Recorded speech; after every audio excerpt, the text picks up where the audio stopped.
నా పేరు సత్యనారాయణ కులకర్ణి. నేను బేసికల్గా ఇంజనీర్. నేను ఈరోజు చాలామంది ఫస్ట్ టైం వచ్చారు కదా, సో ఇంకోసారి హ్యాండ్ రైజ్ చేయవచ్చా? Okay, very good. మీ అందరూ గ్రేట్ క్లాప్స్. ఎందుకంటే నేను కూడా ఒకసారి మీలాగానే ఫస్ట్ టైం ప్లాన్ చూశాను ఇది. కానీ తేడా ఏంటంటే ఈరోజు ఇంత మందులు చూస్తున్నారు, అప్పుడు ఒక్కరోజు చూశాను నేను, చూపించారు సార్ ఒక్కడే. ఓకే, అర్థం కాని పరిస్థితి, బట్ కొన్ని విషయాలు అర్థమైనాయి, బట్ దాని రిజల్ట్ కనిపిస్తూ ఉంది అన్నట్టు. ఓకే, జ్యోతి మేడం చాలా మంచి ప్లాన్ చెప్పారని విన్నాను నేను, ఎందుకంటే లేట్ వచ్చాను కాబట్టి మొత్తం చూడలేకపోయినాను.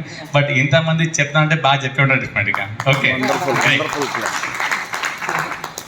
చూడండి, ఈ బిజినెస్ చూసినాక నేను ఎందుకు బిజినెస్ స్టార్ట్ చేశాను, నేను తీసుకున్నాను, ఎందుకు నిర్ణయం తీసుకోవాల్సి వచ్చింది, ఆ తర్వాత ఏం జరిగిందని కొన్ని విషయాలు డిస్కస్ చేసుకుందాం.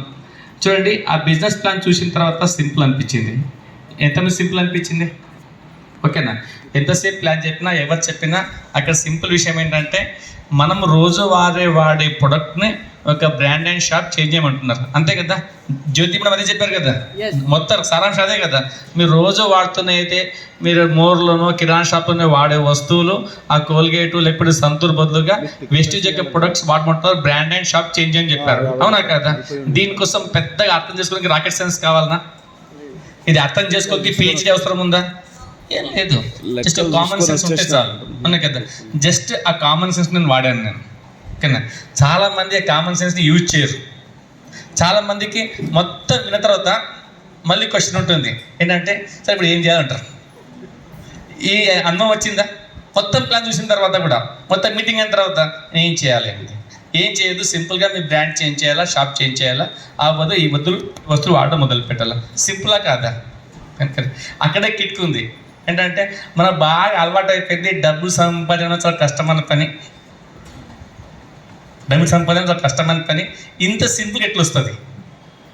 ఇంత సింపుల్గా ఎట్లొస్తుంది? ఆ ఒక్క విషయం వల్ల చాలామంది డిసిషన్ తీసుకోరు. ఓకేనా? మొత్తం ప్లాన్ చూసినప్పుడు అంతా మంచిగా అనిపిస్తాయి, కానీ అక్కడ క్వశ్చన్ కూడా ఉండదు, నమ్మకం కుదరదు. ఏంటంటే జస్ట్ షాప్ చేంజ్ చేస్తే బ్రాండ్ డబ్బులు వస్తాయి, ఎట్లా వస్తాయి? అందుకని ఈ మీటింగ్ అవసరం ఉంటుంది. ఇక్కడ చూసినప్పుడు అర్థమవుతుంది, ఇంతమంది చేస్తున్నప్పుడు నేను కూడా చేయగలిగిన విషయం అర్థమవుతుంది, అందుకని ఈ మీటింగ్ అవసరం అన్నట్టు. ఓకే, అట్లా. కానీ అప్పట్లో నాకు ఆ మీటింగ్ చూడడానికి అవకాశం లేదు. మేము కొత్త జాయిన్ అయిన పెద్ద మీటింగ్స్ లేవు, కూడా అచీవ్మెంట్ లేవు, సక్సెస్ లేవు, కార్లు లేవు, చెక్కులు లేవు. మనకి జస్ట్ ఒక నమ్మకం కుదిరింది ఏంటంటే ఏదో కాన్సెప్ట్ బాగానే ఉంది. మా ఉద్యోగాల్లో సంవత్సరం అంతా కష్టపడితే ఒక 4-5 వేలు శాలరీ పెరిగేది. ఇక్కడ ఏదో లక్షలు అంటున్నా, లక్షలు పక్కన పెట్టి ఒక 4-5 వేలు ఇన్కమ్ పెరిగినా హ్యాపీనే కదా మరి, అవునా కదా? అట్లా అనుకుని మొదలు పెట్టినాం. అందుకని షాప్ చేంజ్ చేసినాం, బ్రాండ్ చేంజ్ చేసినాం, ప్రొడక్ట్ వాడడం మొదలు పెట్టినాం, మంచిగా అనిపించింది. ఓకే, ప్రొడక్ట్స్ బాగున్నాయి. ఓకేనా? ఆ తర్వాత జనాలతో మాట్లాడాలి. జనాలతో మాట్లాడుతున్నప్పుడు అంత ఈజీగా వింటారా? ఈజీగా వినరు. ఎవరు చెప్పినా కానీ తొందర నమ్మేది కాదు. ఇసుంటి ఇంతే చెప్పారు కదా ఇన్ని అని చాలామంది చూపించారు, అట్లా ఇష్టం మస్తు వచ్చినాయి, చూసినాయి, పోయినాం. ఓకేనా? వాళ్ళు తప్పు కూడా లేదు, ఎందుకంటే మార్కెట్లో రకరకాల కంపెనీస్ ఉన్నాయి, ఎన్నో వచ్చినాయి, పోయినాయి, జనాలు ముంచిండ్రు, మునిగిండ్రు. ఇది కూడా అలాంటిది ఏమో అపోహ ఉంది కాబట్టి చాలామంది నమ్మలేదు. మరి ప్రయత్నం చేయంగా జనాలతో మాట్లాడడం కొంతమంది రావడం మొదలైంది. ఆ కొంతమందితో పని చేయంగా ఇంత పెద్ద బిజినెస్ అనేది క్రియేట్ అయింది అన్నట్టు. ఇజ్ ఇట్ గుడ్డా కాదా? గుడ్డే, ఎందుకంటే ఇంకా అందరూ వచ్చారు కాబట్టి టీం లోపల. బట్ ఏంటంటే నాకు ఒక విషయం అర్థమైంది, ఈ బిజినెస్ ఎవరు చేస్తారు? సో సింపుల్ అండి. ఎప్పుడైతే బిజినెస్కి బాగా డీప్గా అనలైజ్ చేసినప్పుడు నాకు 3 విషయాలు నాకు అర్థమైన ఏంటంటే, ఈరోజు జనాలు 3 విషయాలు బాగా ఇబ్బంది పడుతూ ఉన్నారు. ఎన్ని విషయాల్లో? 3 విషయాలు. ఎవరికి అడిగినా ఫస్ట్ లేదని చెప్పేది ఏంటి? అడగగా లేదని చెప్పేది ఏంటి? టైం. అవునా కదా? ఆ బిచ్చెపో దగ్గర నుంచి ప్రైమ్ మినిస్టర్ మోదీ దాకా ఎవరికి అడిగినా కానీ టైం లేదంటారు, అవునా కదా? మోదీకి ఉన్నాయి, బిచ్చ అనుకున్నారంట. వాడిని డిస్టర్బ్ చేస్తే నాకు 10 రూపాయలు వస్తుండే, 10 మంది రూపాయలు 10 వస్తారు, నీ మాట్లాడే ఉపయోగం ఉంది, అవునా కదా? ఎవరి ఇంపార్టెన్స్ వాళ్ళకు ఉంది, వాని 10 రూపాయలు వాళ్ళకి ఇంపార్టెంట్ కదా మరి, అవునా కదా? మోడీ ఇంపార్టెన్స్ మోడీకి ఉంది. అందుకే ఎవరు కూడా ఖాళీ లేరు, ప్రతి వాళ్ళు బిజీ ఉన్నారు. ఫస్ట్ లేదని చెప్పేది టైం లేదు, బిజీగా ఉన్నాం, అవునా కదా? ఇక నాకు అనిపించింది, తర్వాత కొంచెం డీప్కి వెళ్తే నాకైనా క్వశ్చన్ వేసుకుని అయితే జవాబు చెప్తున్నారు కదా టైం లేదని. అది అచీవ్మెంటా ప్రాబ్లమా? అది కొంతమందికి అచీవ్మెంట్ అనిపించు, కొంతమందికి ప్రాబ్లం అనిపించవచ్చు. ఓకేనా? ఎంతమందికి అచీవ్మెంట్ అనిపిస్తుంది అది? ఓకేనా?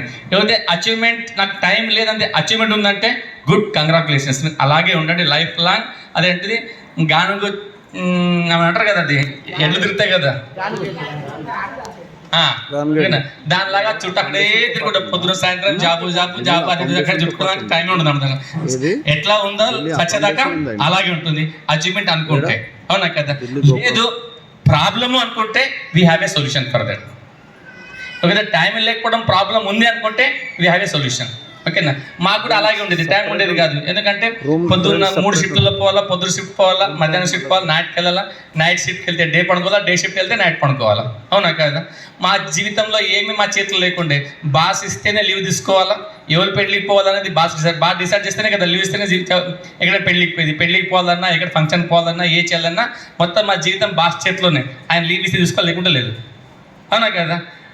ఆ తర్వాత ఎక్కడ ఏ ఫంక్షన్ కానీ ఎక్కడ ట్రిప్ పోవాలన్నా దానికి అట్లానే ఎన్నిసార్లు లీవ్ తీసుకుంటాం? ఒకసారి 2 సార్లు ఇస్తారు, రోజులు ఇస్తారా? ఇవ్వరు కదా మనకి.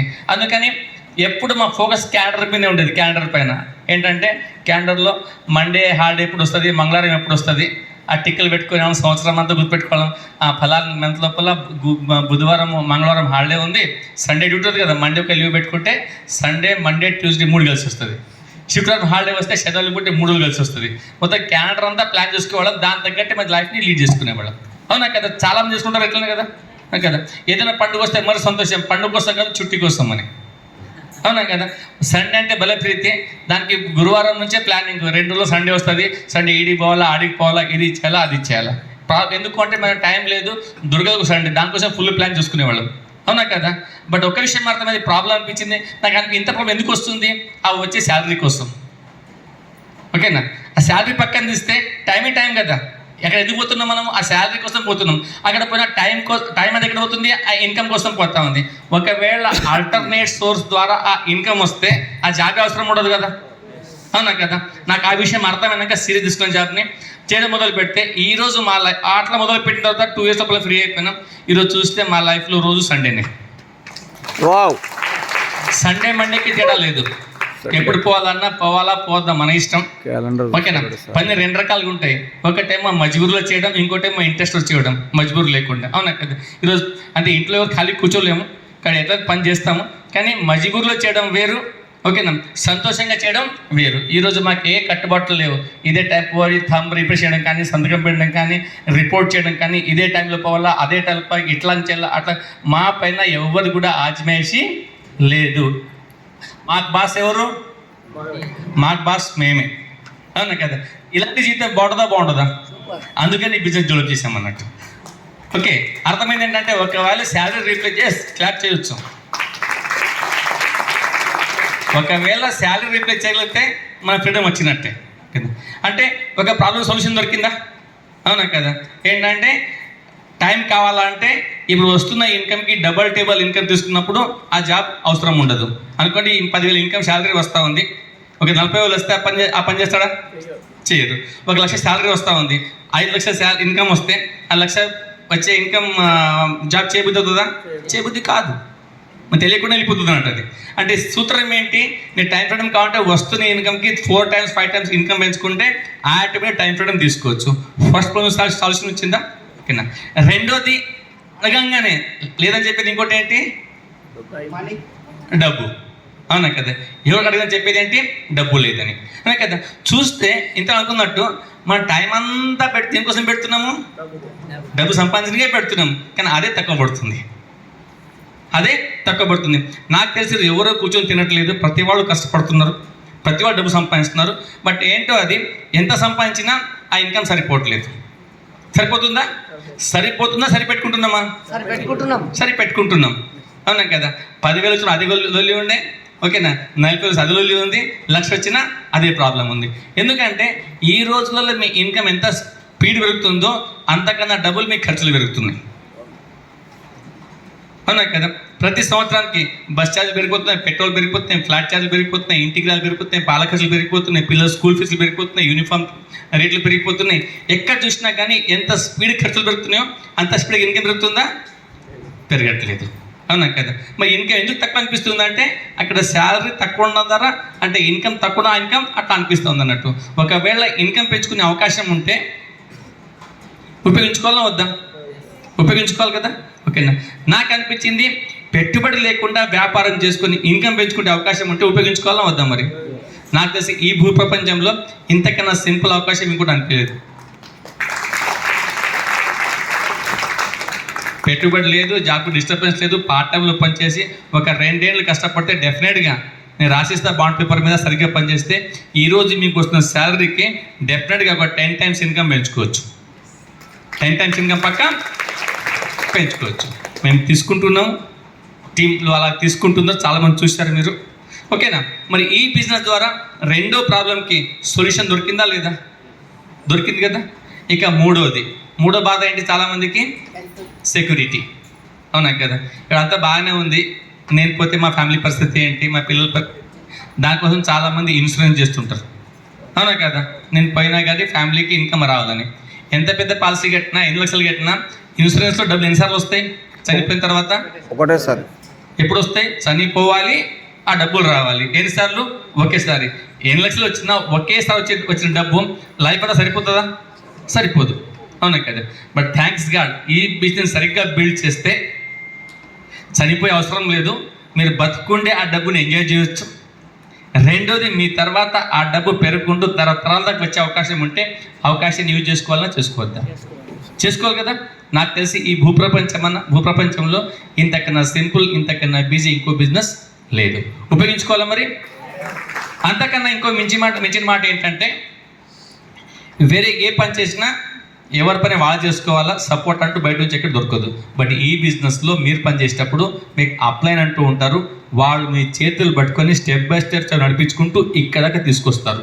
మరి వాళ్ళు చెప్పినట్టు చేసుకుంటూ పోయి సక్సెస్ అయ్యే అవకాశం ఉంటే ఉపయోగించుకోవాలా, ఉపయోగించుకోవద్దా? ఉపయోగించుకోవాలి కదా. అది ఎవరి చేతిలో ఉంది? మన చేతిలో ఉంది. అవునా కదా? ఒక 2 సంవత్సరాలు మీకు మీరు మర్చిపోండి, సిస్టమ్ని ఫాలో అవ్వండి, చాలా బ్యూటిఫుల్ లైఫ్ని ఎంజాయ్ చేయొచ్చు. ఇక లాస్ట్ చాలామంది చెప్తాప్పుడు గోక్రౌన్ గురించి ఒకటే మాటలు చెప్తాను. నేను ఎక్కువ చెప్పారు కాబట్టి మేము అప్పట్లో ఈ బిజినెస్ మొదలు పెట్టినప్పుడు మాకు 2వ మంతే ఢిల్లీలో ఈ అవకాశం ఉండే. చాలా కష్టపడి చాలా కష్టపడి 10 మందికి ఢిల్లీకి తీసుకుపోయి బిజినెస్ కూర్చొని పెట్టినాం. ఆ రోజు ఆ పని చేసినందుకు కూర్చొని తింటున్నాం ఈరోజు. ఇక్కడ ప్రభాకర్ చూశారు, యాదగిరి చూశారు, మహేందర్ చూశారు, షబీర్ సార్ చూశారు, రాజేశ్వరం చూశారు, ప్రసాద్ సార్ చూశారు, ఇంకా చాలా చూశారు. వీళ్ళందరినీ కూడా డెవలప్ అవుతున్నారంటే దాంట్లో మా ప్రమేయం ఏమీ లేదు. సిస్టమ్ యొక్క గొప్పతనం అది విన్నింగ్ టీం నడిపిస్తూ ఉంది. జస్ట్ మా పని ఏంటి? సిస్టమ్ని ప్లగ్ ఇన్ చేయడమే. అవునా కదా? ఆ రోజు ఆ పని చేసినందుకు వాళ్ళు ఎదుగుతున్నారు, వాళ్ళతో పాటు మేము ఎదుగుతున్నాం. వాళ్ళ డ్రీమ్స్ ఫుల్ఫిల్ అవుతున్నాయి, మా డ్రీమ్ ఫుల్ఫిల్ అవుతున్నాయి. అట్లాగే మీకు జరగాలంటే ఏం చేయాలా? మీరు రావాలి, మీతో పాటు కొంతమందిని అక్కడ కూర్చోబెట్టగలగాలి. ఈ 2 పనులు చేసుకుంటే మీ జీవితం మీ చేతిలో ఉంటుంది, బ్రహ్మాండంగా లైఫ్ని ఎంజాయ్ చేయొచ్చు. ఓకేనా? చేసుకోవచ్చా? Thank you very much. Back to the host.